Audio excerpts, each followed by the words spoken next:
Sheila grew up with blue eyeshadow, the Brady Bunch, and ABBA records on repeat.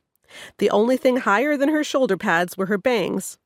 She learned to play guitar using Amy Grant tunes while on summer missions trips as she dreamed of bringing Jesus to the nations. And she dated. A lot. Joanna and Rebecca grew up in the era of I Kissed Dating Goodbye when dating became anathema.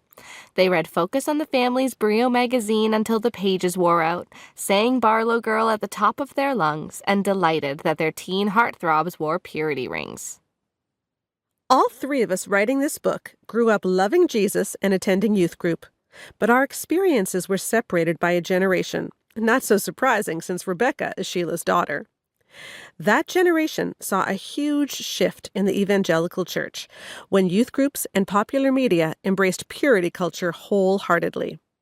While evangelicals have always preached about waiting for marriage for sex, purity culture ramped it up several notches, emphasizing abstinence as the cornerstone of one's identity, hyper-focusing around sex, even though no one was supposed to have it, and some even declaring dating and kissing to be near sins. Well, guess what? Purity culture worked. Girls who took purity pledges were much more likely to save sex for marriage than those who did not. And the younger the girl was when she took the pledge, the higher the odds were that she wouldn't do it until she'd said, "I do." But on average, those same girls who took purity pledges before puberty had lower self-esteem in high school, and they still have lower self-esteem today, and they knew less about how sex and their bodies worked in general. They were also more likely to suffer from vaginismus, a sexual pain disorder long known to be more prevalent among conservative Christians. So purity culture worked only if the sole metric for success was virginity until marriage. Yet if we also value future relationships, mental health, and spiritual wellness, then purity culture failed, big time.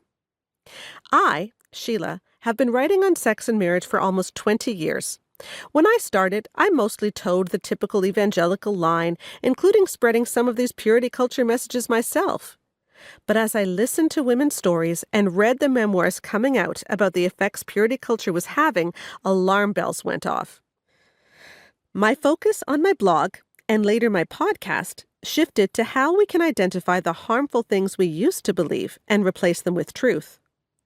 At the same time, two important young women in my life were finishing their studies and looking for flexible work options at home to accommodate having babies. So our trio was formed. Myself, an author and speaker, Rebecca, a psychology grad with psychometrics training, and Joanna, an epidemiologist and statistician. Through FaceTime calls frequently interrupted by nursing babies or toddlers who needed a sippy cup, we began trying to help people grapple with the fallout of bad teachings about sex in the evangelical church.